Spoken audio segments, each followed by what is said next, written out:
ஆறுமுக அரங்கமகா தேசிக சுவாமிகள் திருவடிகள் போற்றி. தவத்திரு குருநாதர் ஆசியால் அகத்தியர் சன்மார்க்க சங்கம் தூத்துக்குடி கிளை சங்கத்தின் சார்பாக 21/8/2025 தூத்துக்குடி தெப்பக்குளம் மாரியம்மன் கோயில் வளாகம் மற்றும் அரசு மருத்துவமனை வளாகத்தில் பசித்தோர் சுமார் 350 நபர்களுக்கு வெஜிடபிள் பிரியாணி சிறப்பாக வழங்கப்பட்டது.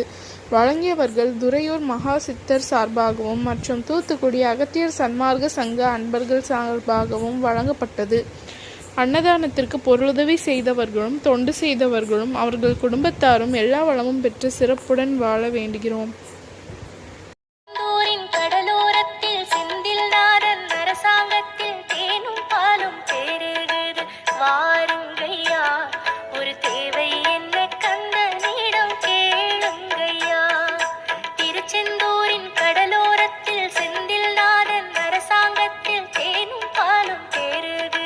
வாரு